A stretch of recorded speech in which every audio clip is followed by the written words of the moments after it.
أشهد أن لا إله إلا الله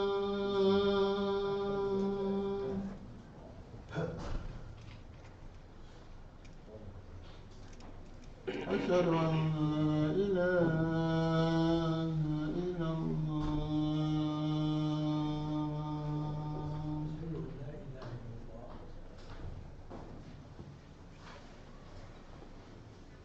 أشهد أن محمدا رسول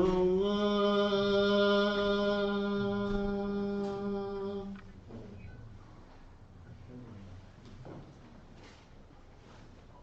أشهد أن محمدا رسول الله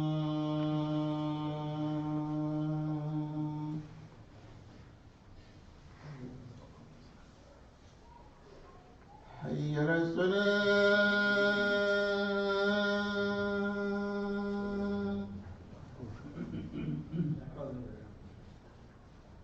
حي على الصلاة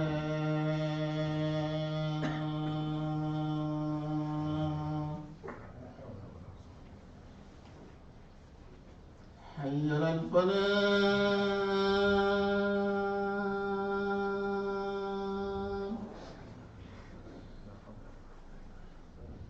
حي على الفلاح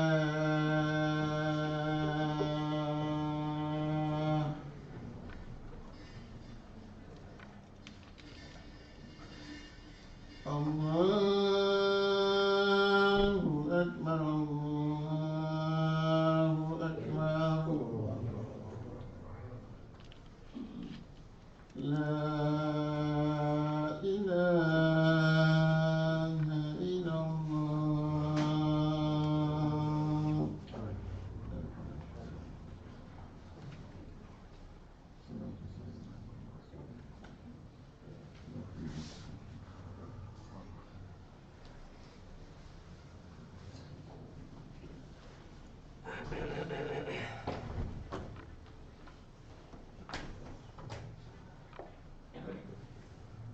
إن الحمد لله نحمده ونستعينه ونستغفره ونعوذ بالله من شرور أنفسنا ومن سيئات أعمالنا من يهد الله فلا مضل له ومن يضلل فلا هادي له وأشهد أن لا إله إلا الله وحده لا شريك له وأشهد أن محمدا عبده ورسوله وصفيه وخليله وخيرته من خلقه وأمينه على وحيه أرسله ربه رحمة للعالمين وحجة على خلقه وعباده أجمعين وأسأل الله أن يجعلنا من صالح أمته وأن يحشرنا يوم القيامة في زمرته ثم أما بعد فإن أصدق الحديث كتاب الله وخير الهدي هدي محمد صلى الله عليه وسلم وشر الأمور محدثاتها وكل محدثة بدعة وكل بدعة ضلالة وكل ضلالة في النار. عباد Allah, indeed the most truthful of speech is the speech contained in the book of Allah subhanahu wa ta'ala, and the best of guidance is the guidance of Muhammad sallallahu alaihi wasallam, and the worst of affairs are the newly introduced matters, and each and every single newly introduced matter is a bid'ah, it is an innovation, and each and every single bid'ah is a misguidance, and all forms of misguidance is in the hellfire. We ask Allah Azza wa Jal to protect myself and yourself from the nar. Ibad Allah, we live in times wherein haram has become widespread. Despite its wuduh, despite its clearness, many of us as Muslims, we fall into haram. And in this current times we live in, haram has become more accessible. And so whoever falls into haram, based upon knowledge and clarity and understanding the clear proofs which pertain to that which Allah Azza wa Jalla has prohibited, then this person has only fallen into it based upon his own shortcoming. For who from amongst us does not know that to ascribe partners to Allah subhanahu wa ta'ala in worship Ashirk billah, it is haram. Who from amongst us do not know that uququl walidain, being disrespectful to your parents, is not haram? Who from amongst us does not know that taking the life of an innocent soul, it is haram? Who does not know that aklu riba, consuming riba in its various forms and manifestations, is haram? Taking the wealth of the orphan, it is haram. And fleeing from the battlefield, it is from amongst the major sins.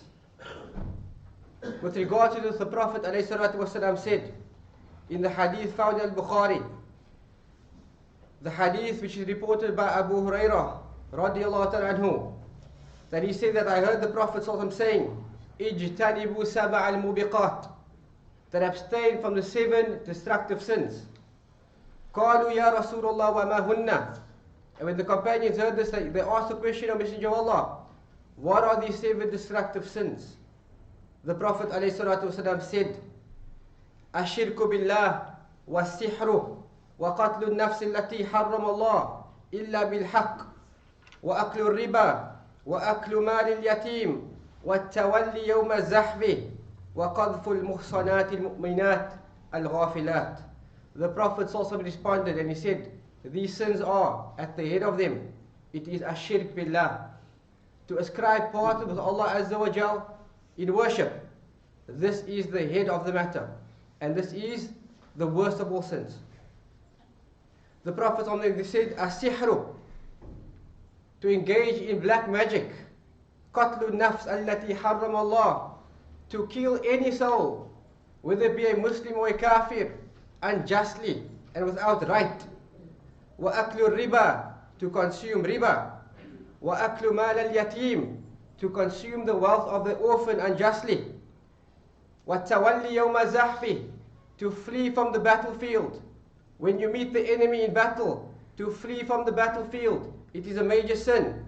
Wa qadhfu al muhsanat, and to accuse the believing women of zina, especially those who do not even cross their mind to fall in this action. So, ibadallah, that which Allah Azza wa Jal has prohibited, it is bayyin. It is entirely clear. La yakhfa ala ayyi muslimin. It is not hidden from any Muslim with regard to that which Allah subhanahu wa ta'ala has prohibited. Or has the time come wherein the Prophet ﷺ said in the hadith found in Bukhari on the authority of Abu Hurairah, that the Prophet ﷺ said, يَأْتِي عَلَى النَّاسِ زَمَانٌ لَا يُبَالِي الْمَرْءُ مَا أَخَذَ مِنْهُ أَمِنَ الْحَلَالِ أَمِنَ الْحَرَامِ.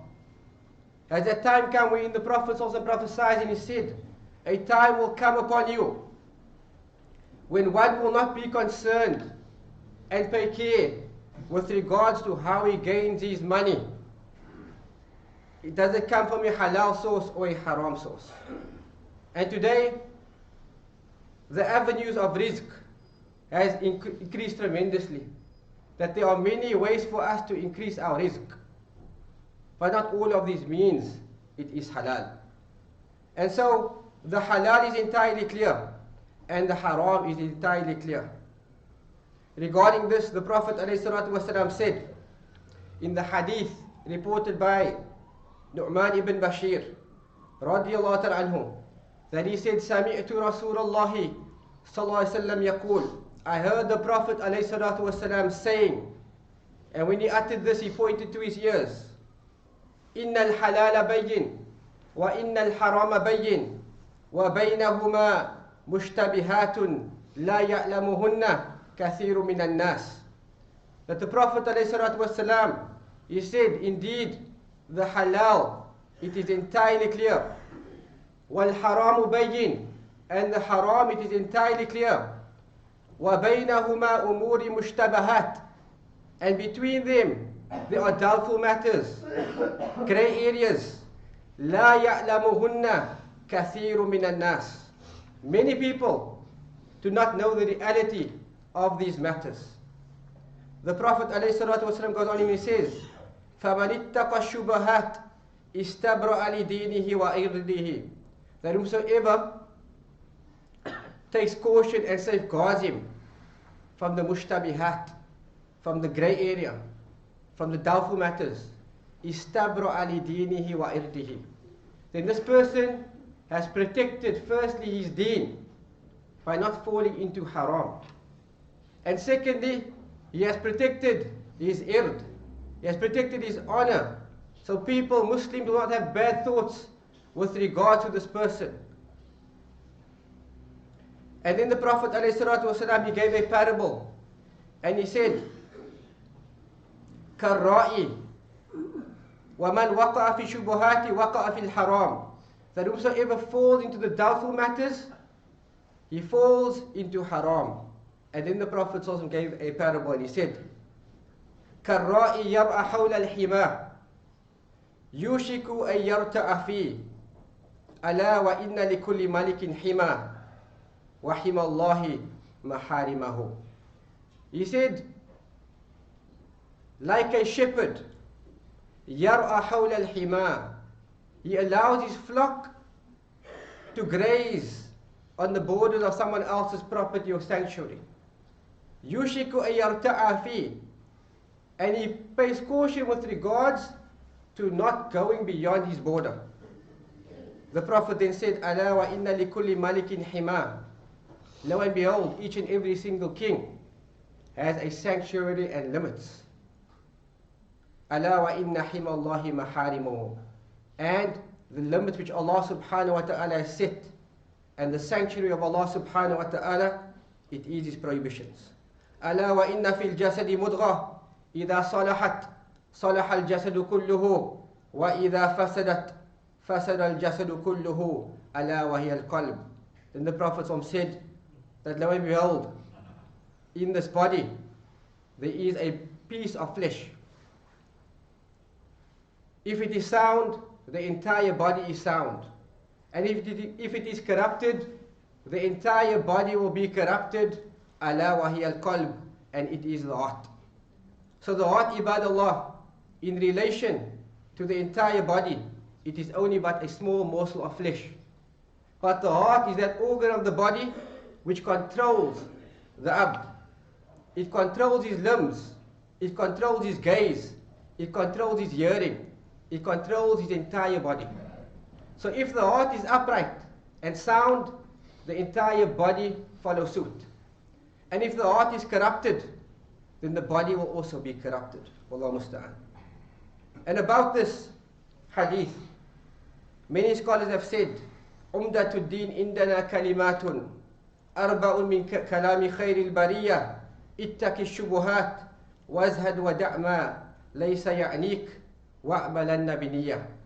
They said that the umda of the deen, that the foundation of the deen, with us, it is based upon 4 phrases.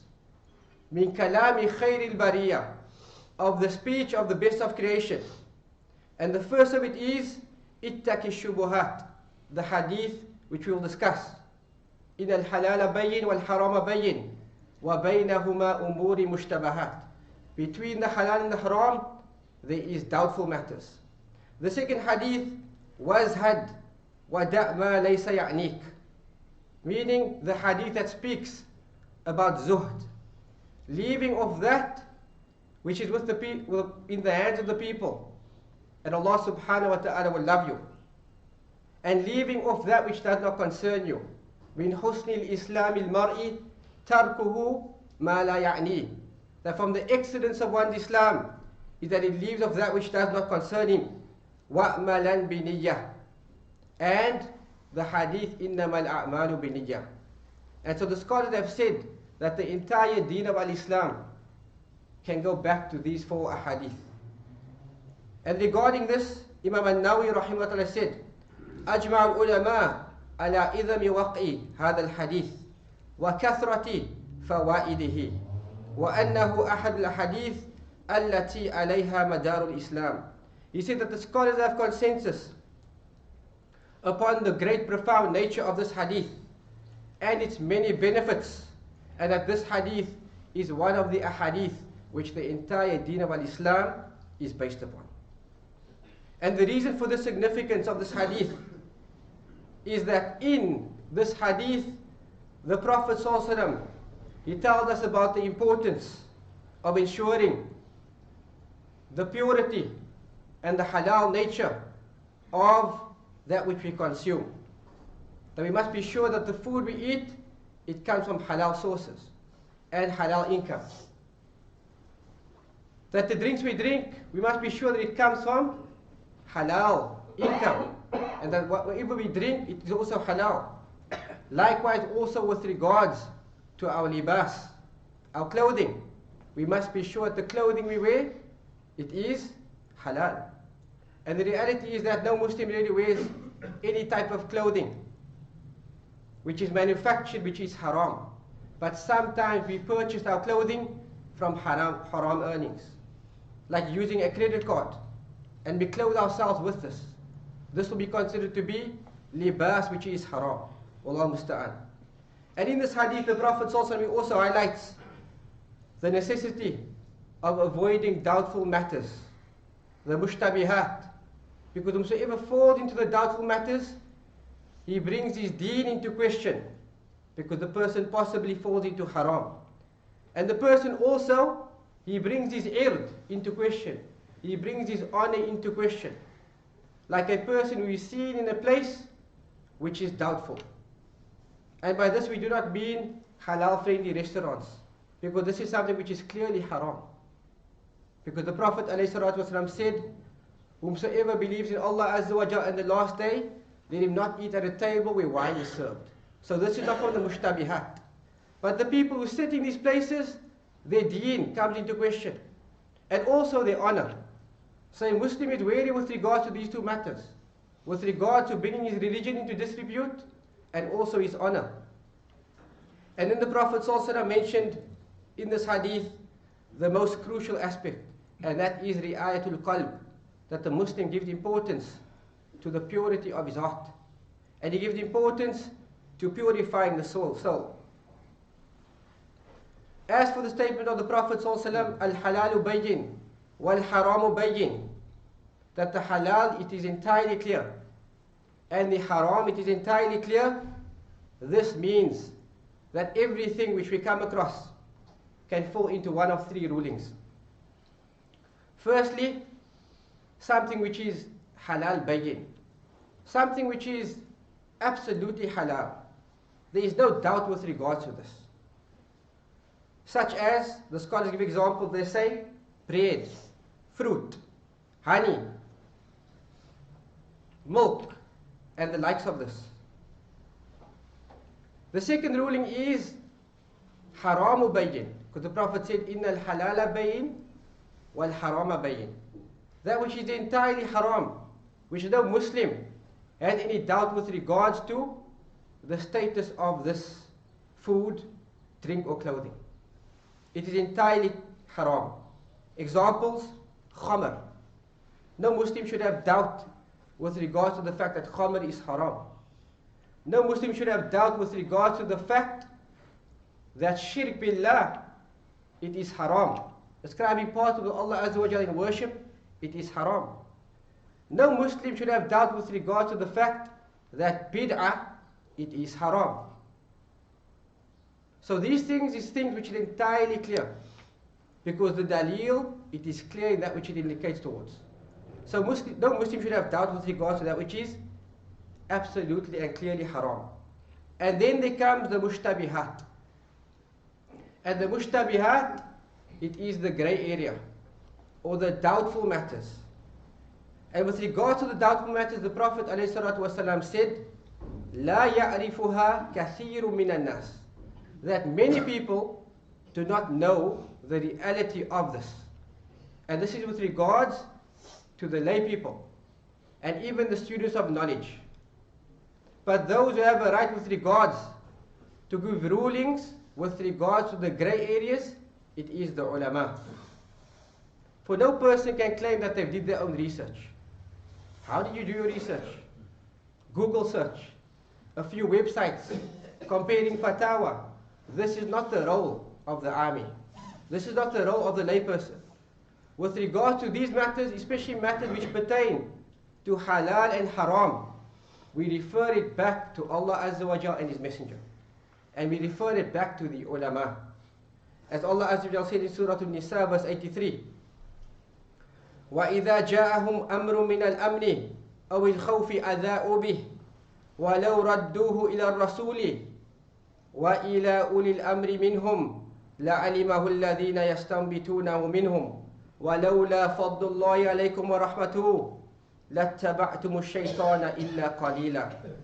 Allah Azza wa Jal says, and when they hear any news of security or safety or fear, أَذَاءُوا بِهِ, they discuss it amongst themselves. But Allah Azza wa Jal says, وَلَوْ رَدُّوهُ إِلَى الرَّسُولِ, but if they refer it back to the messenger, وَإِلَى أُولِي الْأَمْرِ مِنْهُمْ, and those in authority from amongst them, and this is the ulama, لَعَلِمَهُ الَّذِينَ يَسْتَنبِطُونَهُ مِنْهُمْ, those with sound judgment amongst them would have been able to extrapolate and derive the ruling. So the Prophet says, لَا يَعْلَمُهَا كَثِيرٌ مِنَ النَّاسِ, many people do not know it, but the scholars of this ummah, they know the ruling regarding the doubtful matters. They know the reality with regards to the doubtful matters. So, if a scholar gives a fatwa on a matter wherein there is no clear nas, there is no clear text with regards to this matter, rather he exercises his ijtihad, that he exercises his legal reasoning to come to a conclusion, because he knows that the adillah, it is the book of Allah, it is the sunnah of the Prophet ﷺ, it is ijma, consensus, and it is qiyas, analogy. And so he bases his ruling upon an analogy of another ruling, and he comes to the conclusion with regard to the halal status of this object or the haram status thereof. And if the proof and the fatwa which the scholar brings, it is not free or void of having any doubt with regards to it, then the Muslim practices wara with regard to this matter. What does this mean? Then wara, piety, means that the person leaves off this out of fear of falling into haram. Even if the object, it is not in and of itself haram, he practices piety and he says, At-tarku awla, it is foremost to leave it off. Then this will be considered to be from piety. And whoever practices upon this hadith, then he attains what the Prophet ﷺ has mentioned, istabra ali dinihi wa irdihi, that he has protected his religion and he has protected his honor from coming into disrepute. The Prophet ﷺ then says, inna likulli malikin hima wa inna hima Allahi maharimuhu. The Prophet ﷺ says that indeed each and every single king, he has a sanctuary, and the sanctuary of Allah subhanahu wa ta'ala, it is his prohibitions. And so a hima, it is a piece of land owned by someone. Like your property, that is your hima, that is your sanctuary. With regards to a king, it is the land which he owns, and whatever extends up until his border. And this is for him to benefit from, and the people who live in this country, and also for his animals to graze therein. And whoever goes beyond the sanctuary and the border of the king, this person can be punished. And so a person protects himself from unlawfully crossing the limits of another individual. And a person cannot just cross the border of another country, because this is unlawful. وَلِلَّهِ الْمَثَلُ الْأَعْلَى. To Allah subhanahu wa ta'ala belongs a more grand and higher example. And the hima of Allah subhanahu wa ta'ala, it is his prohibitions. And whosoever dwindles on the border of the prohibitions by indulging in doubtful matters, then this person is going to fall into haram. This person is going to fall into haram. It is feared that this person will fall into haram. And so the Prophet ﷺ said, وَمَنْ وَقَعَ فِي الشُّبُهَاتِ وَقَعَ فِي الْحَرَامِ. Whomsoever falls into the doubtful matters, this person then falls into haram. Because one of two things will happen. Firstly, due to the person's frequent indulgence of engaging into the doubtful matters, inevitably he will fall into that which is haram. Even if this is unintentional. And the person will be held accountable for this because of his taqsir, because of his negligence. The second possibility exists, is that the person may be accustomed to being lenient with regards to practicing his religion. And these doubts which he has, it could start off small, and then it becomes a more serious one, and more severe, up until he eventually falls into that which displeases Allah subhanahu wa ta'ala. And for this reason, the poet said, لا تحقرن صغيرة فإن الجبال من حصاد. He said, do not belittle a small deed, because mountains are made up of pebbles. So the reality is, minor sins lead to major sins. And major sins leads to innovation. And innovation leads to disbelief. And innovation leads to kufr billah. So a Muslim does not belittle a small deed, whether it be good or bad, because mountains are made up of small pebbles. And like the Salaf of this ummah said, they said, al-ma'asi baridul kufri, that sins, it is the gateway to disbelief. And so the Muslim firstly protects himself from falling into the doubtful matters firstly, because the doubtful matters leads to haram.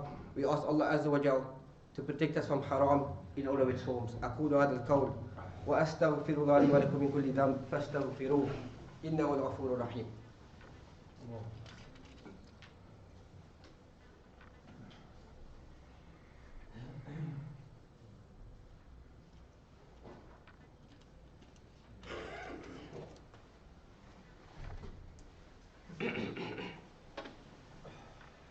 الحمد لله وحده والصلاة على من لا نبي بعده وبعد. عباد Allah, the Prophet also exhorts us and he says, اتق الله حيثما كنت وأتبع سيئة الحسنة تمحها وخالق الناس بخلق حسن رواه الترمذي. عباد الله, وكل ذلك وما يستدعي الاقتراف الشبهات, all of that which lead to the doubtful matters, specifically in these times, it stems from hastening to earn haram provision. Now we mentioned this in the beginning of the khutbah, that today there are many ways to earn money, whether it be online or offline. Na'am, like crypto, forex, and the likes of this. And many young individuals indulge in these types of trade. Some of these trade, it is clearly haram, like that of forex. But before you actually embark upon a business venture, it is upon the Muslim to know the fiqh of trade. And especially upon business people, those people who own businesses, it becomes wajib upon you to learn the fiqh of bay', the fiqh of trading. How do you sell and how do you buy? What makes a transaction halal? What makes a transaction haram? Likewise, with regards to each and every single Muslim who has surplus wealth, he must learn the rules and regulations of a zakat. So in this time where everyone's feeling the pinch, each and every single person is looking for a side hustle, how to increase their earnings. But it's upon the Muslim to be diligent with regards to how he earns his wealth. And so majority of that which leads to the doubtful matters, it stems from hastening after provision. Even though Allah subhanahu wa ta'ala has already apportioned our rizq for us. And no person will die before he consumes each and every single provision which Allah subhanahu wa ta'ala has destined for him. Even if it be a single crumb. Before you die, you will exhaust all of your rizq. The Prophet ﷺ said, أيها الناس اتقوا الله وأجملوا في الطلب فإن نفسا لن تموت حتى تستوي رزقها وإن أبطأ عنها فاتقوا الله وأجملوا في الطلب خذوا ما حل ودعوا ما حرم. The Prophet ﷺ said in the hadith found in Sunan Ibn Majah and authenticated by Shaykh al-Albani, O people, ayyuhan nas, fear Allah subhanahu wa ta'ala with regard to seeking your provision, and fear Allah subhanahu wa ta'ala with regard to seeking your provision in a good manner. For no soul will die until it has fully received this provision, even if it comes slowly. So fear Allah subhanahu wa ta'ala and seek your provision in a halal manner. Take what is lawful and leave what is forbidden. And so the Muslim must be extremely diligent with regards to how he earns his income. He must be mindful of this. Because those who are awliya, those who are guardians, they firstly clothe themselves with this money that they earn. They pay for their rent with this money that they earn. And they buy their monthly shopping with the money which they earn. So we need to be diligent with regard to this matter, because this is from amongst the reasons which causes our du'as to be rejected. As the Prophet also gave this example in a hadith, that a person will extend his hands to Allah subhanahu wa ta'ala, and he will follow the etiquette of a dua. He will call out to Allah subhanahu wa ta'ala alone and say, Ya Rabb. However, his clothing is haram. Wa mat'amahu haram. But the food he eats, it is haram. Wa mashrabahu haram. And the drink which he drinks, it comes from haram earnings. So how can Allah subhanahu wa ta'ala respond to that dua? We ask Allah subhanahu wa ta'ala to grant us halal income and to sustain us with that which is pleasing to Allah subhanahu wa ta'ala, and He protects us from all that which is forbidden and leads to it. Ameen ya Rabbal Alameen. وهذا وصلوا رحمكم الله على خير البرية وأزكى البشرية صاحب الحوض والشفاعة فقد أمركم الله بأمر بدأ فيه بنفسه وثنى بملائكة القدس مسبحة وثلث بكم أيها المؤمنون. قال الله عز وجل يا أيها الذين آمنوا صلوا عليه وسلموا تسليما. اللهم صل وسلم وزد وبارك على عبدك ورسولك محمد صلى الله عليه وسلم. وارض اللهم عن خلفاء الأربعة أبي بكر وعمر وعثمان وعلي وعن سائر صحابة نبيك أجمعين وأن معهم بعفوك وجودك يا أكرم الأكرمين. اللهم أعز الإسلام والمسلمين. اللهم أعز الإسلام والمسلمين. اللهم أعز الإسلام والمسلمين واخذل الشرك والمشركين ودمر أعداءك أعداء الدين يا القوي يا العزيز. اللهم انصر من نصر دينك وكتابك وسنة نبيك محمد صلى الله عليه وسلم. اللهم وكن لهم ناصرا ومعينا وحافظا ومعيدا. اللهم عليك بأعداء الدين فإنهم لا يعجزونك. اللهم انصر المستضعفين في كل مكان. اللهم انصر المستضعفين في كل مكان، خاصة في فلسطين وفي أنحاء العالم أينما نجد المسلمين يا رب العالمين. ربنا آتنا في الدنيا حسنة وفي الآخرة حسنة وقنا عذاب النار. عباد الله رحمكم الله وأقيموا الصلاة.